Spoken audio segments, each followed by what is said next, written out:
हर रोज एक नई कहानी देखने के लिए चैनल को सब्सक्राइब करें और बेल आइकन को दबाना ना भूलें। सुजीत एक काफी गरीब आदमी होता है जो अपने परिवार के साथ रहता है। सुजीत की पत्नी लता अपनी सास गीता से कहती है, माँ जी अभी तो इनका काम अच्छा चल रहा है, कुछ पैसे भी जमा हो गए हैं। अगर ऐसे ही चलता रहेगा ना तो जल्दी हम अपना घर ठीक करवा लेंगे, वरना ऐसे घर में काफी परेशानी होती है। हाँ बहू, ये तो तू बिल्कुल सही कह रही है, ऐसे में तो परेशानी होती ही है। आज मैं सोनू के लिए नए कपड़े भी लेकर आ रही हूँ।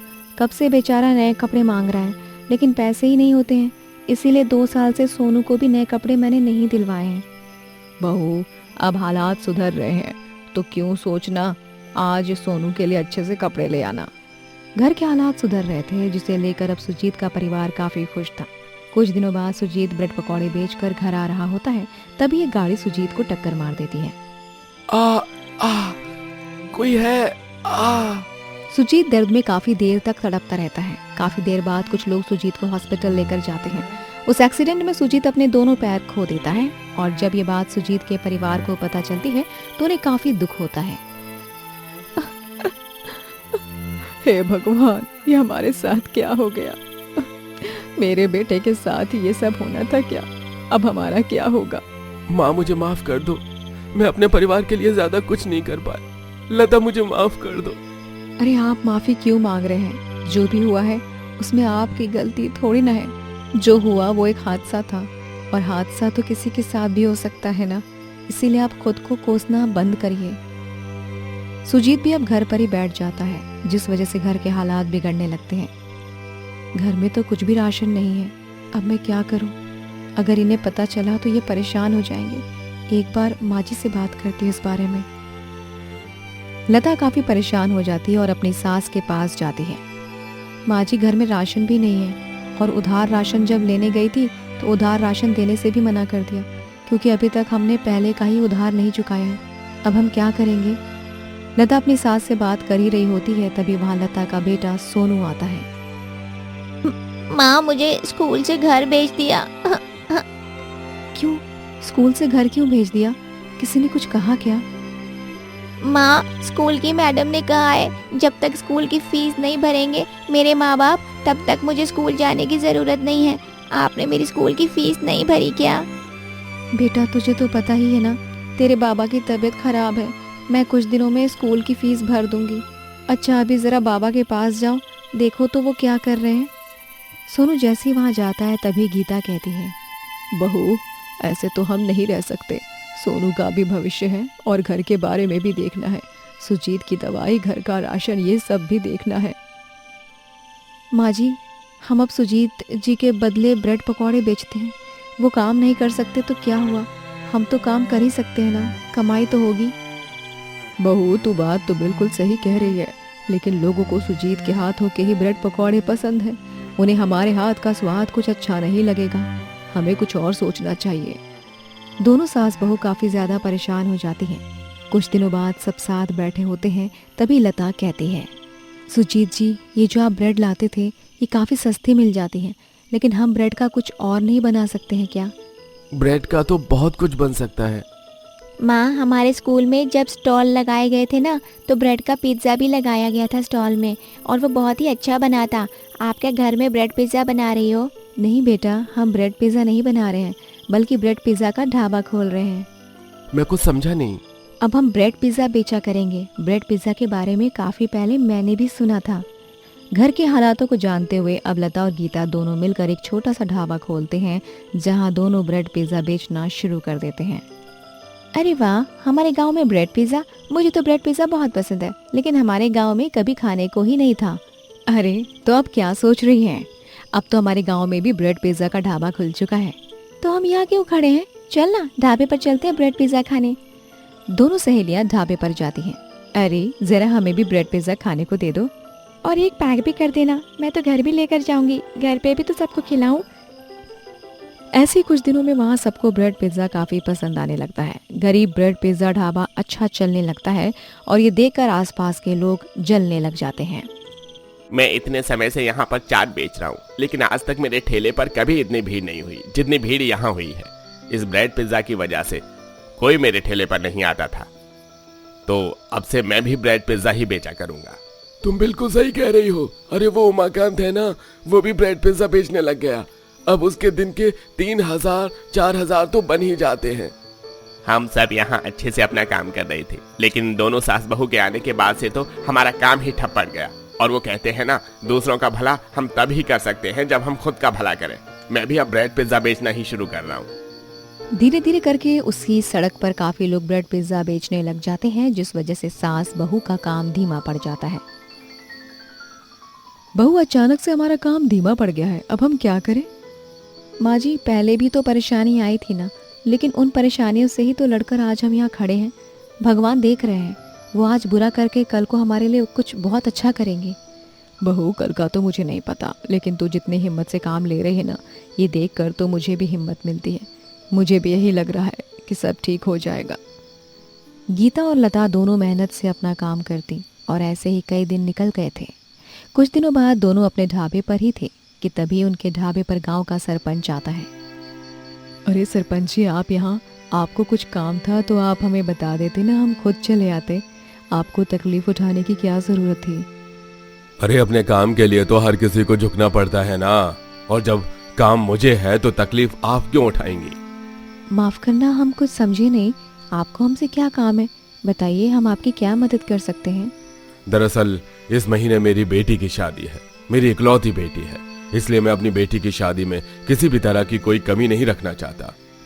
ये तो बहुत अच्छी बात है, लेकिन आपकी बेटी की शादी, तो इसमें हम क्या कर सकते हैं? मेरी बेटी को आपके ढाबे का ब्रेड पिज्जा काफी ज्यादा पसंद है और वो चाहती है कि उसकी शादी में आपका बनाया हुआ ब्रेड पिज्जा भी रहे, इसलिए मैं आपको ऑर्डर देने आया हूँ। ये रही एडवांस पेमेंट। बहू, तू बिल्कुल सही कहती है। भगवान मुश्किलों के बाद रास्ता भी खुद ही दिखाते हैं। देख, हमारा ढाबा कैसे अच्छा नहीं चल रहा था और अब अचानक से ये ऑर्डर। हाँ माँ जी।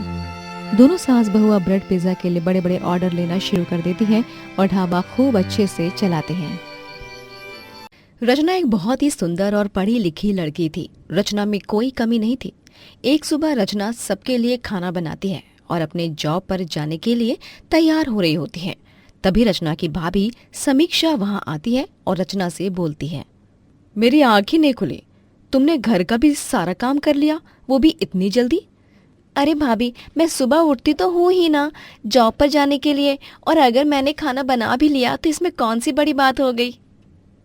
तुमने खाना बनाया, ये तो हम सबके लिए ही अच्छी बात है, क्योंकि तुम खाना जो इतना अच्छा बनाती हो, हर किसी को तुम्हारे हाथ का खाना इतना ज्यादा पसंद है। अगर सबको मेरे हाथ का खाना पसंद है तो इसमें बुरी बात क्या हो गई कि मैंने खाना बना दिया? ये तो अच्छी बात ही है ना। रचना कितनी सुंदर है, पढ़ी लिखी है, ऊपर से अच्छा खाना भी बना लेती है। हर कोई इनकी तारीफ ही करता रहता है। काश कभी मैं भी इनकी तरह बन पाती तो कितना अच्छा होता ना। समीक्षा अनपढ़ होती है, इसीलिए वो अपनी ननद की तरह ही बनना चाहती है। एक शाम रचना का पार्सल आता है और उसकी भाभी वो पढ़ रही होती है। तभी वहां रचना आ जाती है। अरे वाह भाभी, आप पार्सल पढ़ने की कोशिश कर रही हो। वेरी गुड भाभी, हमें ऐसी ही कोशिश करते रहना चाहिए, भले ही कोशिश का रिजल्ट जो कुछ भी हो। क्या रचना, तुम भी ना? मैं तो बस ऐसे ही देख रही थी। भाभी, मेरे ये कपड़े कैसे लग रहे हैं? आज मेरी बहुत ज़रूरी मीटिंग है। वाह रचना, तुम्हारे कपड़े तो बहुत ज़्यादा अच्छे लग रहे हैं, लेकिन तुम्हें ऐसे कपड़े पहनने में थोड़ा अजीब नहीं लगता है? मेरा मतलब कि तुम कहीं बाहर जाओ ऐसे कपड़े पहनकर और लोग तुम्हें ही देख रहे हो, तो ऐसा नहीं लगता है क्या? भाभी, लोगों का तो काम ही है बस देखना। जब तक लोग हमें देखेंगे नहीं, तब तक ये कैसे पता चलेगा कि हम बहुत ज़्यादा अच्छे लग रहे हैं। और रही बात कपड़ों की, तो मुझे शुरू से ही आदत है ऐसे कपड़ों को पहनने की। मैं तो ऐसे कपड़ों में ही कंफर्टेबल होती हूँ, लेकिन मैं आपकी बात भी समझ रही हूँ कि आप ऐसा क्यों बोल रही हैं। रचना को देखकर अब समीक्षा भी उसकी तरह बनने लगती है, उसकी तरह कपड़े पहनने की कोशिश करती है। एक दिन समीक्षा अपनी ननद की तरह तैयार होकर बाहर जा रही होती है। तभी समीक्षा की पड़ोसन वंदना उसे देखती है और जोर जोर से हंसने लगती है। समीक्षा बहू, ये तूने अपना क्या हाल बनाया है? क्या हुआ आंटी जी, मुझे देखकर आप चौंक गई ना?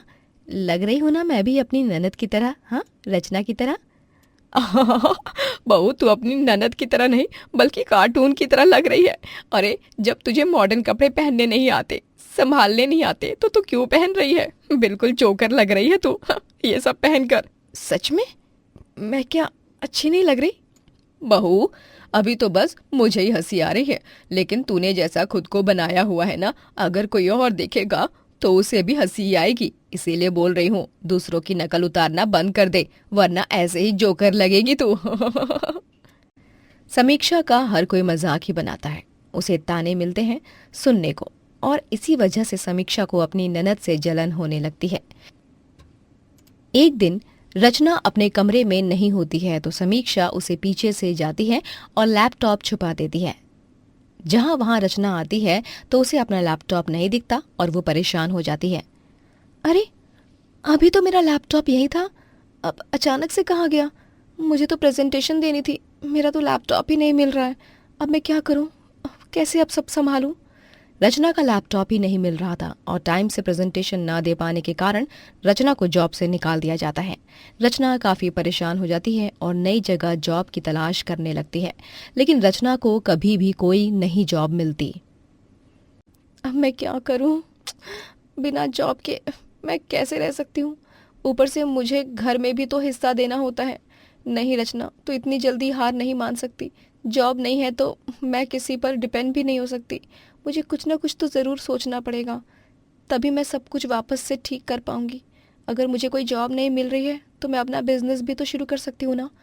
जब हिम्मत होती है तो हमें किसी भी चीज़ से डरने की कोई ज़रूरत नहीं होती। अब मैं अपना ही काम करूँगी। रचना अब अपना ढाबा खोल लेती है। रचना के ढाबे का खाना हर किसी को बहुत पसंद आ रहा था और दाम भी काफ़ी कम था। एक दिन एक बूढ़ा ढाबे पर आता है और खाना खाने आता है और फिर रचना से बोलता है, बेटी, पहली बार कहीं बाहर का खाना खाने के बाद भी बाहर का नहीं लग रहा है। बहुत ही स्वाद खाना है और दाम भी गरीब की जेब को दिक्कत नहीं दे रहा। बाबा मैं खुद भी गरीब ही हूँ और मुझे गरीबों की परेशानी साफ नजर आती है। पैसों की वजह से गरीब अपनी भूख मारता है, कितनी दिक्कतों का सामना करना पड़ता है। इसीलिए मैंने भी किसी गरीब की भूख मारने के लिए ढाबा नहीं खोला है, बल्कि लोगों का पेट भरे और मैं काम कर सकूं इसीलिए खोला है। रचना अब ढाबे के साथ भी खूब तरक्की करती है, लेकिन रचना को खुश देखकर रचना की भाभी को फिर से परेशानी होने लगती है। मैंने इसका काम छुड़वा दिया तो अब इसने खुद का ही काम शुरू कर दिया। खुद को कुछ ज़्यादा ही तेज समझती है और मुझे कुछ ज़्यादा ही गंवार समझती है, लेकिन मैं इतनी भी गंवार नहीं हूँ जिसकी वजह से मुझे परेशानी हुई थी। मैं भी उसे इतना परेशान कर दूंगी कि वो कुछ कर ही ना पाए। समीक्षा अब रचना के ढाबे में परेशानी खड़ी करने लगती है। एक बार समीक्षा ढाबे की सारी कुर्सी मेज तोड़ देती है और जब रचना अगली सुबह देखती है तो वो दंग रह जाती है। मुसीबत पर मुसीबत, पहले ही इतनी दिक्कत हो रही है, अब एक और नहीं। रचना मुसीबतों का सामना करते हुए आगे बढ़ती जाती है और उसकी भाभी नई नई मुश्किलें खड़ी करती जाती है। ऐसे ही एक रात सबके सोने के बाद समीक्षा रचना के ढाबे की तरफ बर्तन गायब करने जा रही होती है। अब ना रहेगा बर्तन और ना बनेगा ढाबे में कोई खाना। समीक्षा ढाबे तक पहुंचती उसे पहले ही वहां पर कुछ गुंडे आ जाते हैं और वो समीक्षा को पकड़ लेते हैं। गुंडा रचना को फोन करता है और उससे बोलता है, अगर अपनी भाभी सही सलामत चाहिए तो 5 लाख रुपए लेकर पुराने मंदिर के पीछे आ जाना। रचना बिना कुछ सोचे समझे पैसे लेकर चली जाती है और अपनी भाभी को सही सलामत घर लेकर आ जाती है। समीक्षा को अपनी गलती का एहसास होता है और वो अपनी ननद से बोलती है, रचना मुझे माफ़ कर दो, मैंने अब तक तुम्हारे साथ बहुत गलत किया है, लेकिन फिर भी तुमने मुझे बचाने के लिए एक बार नहीं सोचा। भाभी आप मेरा परिवार हो और गलती किसी से भी हो सकती है। इसी के साथ आखिर में भाभी को अपनी गलती का एहसास होता है और फिर वो अपनी ननद का उसके ढाबे में साथ देती है। दोस्तों, अगर आपको ये कहानी पसंद आई तो लाइक करें, शेयर करें और कमेंट करके बताएं कि कहानी में आपको सबसे अच्छा क्या लगा।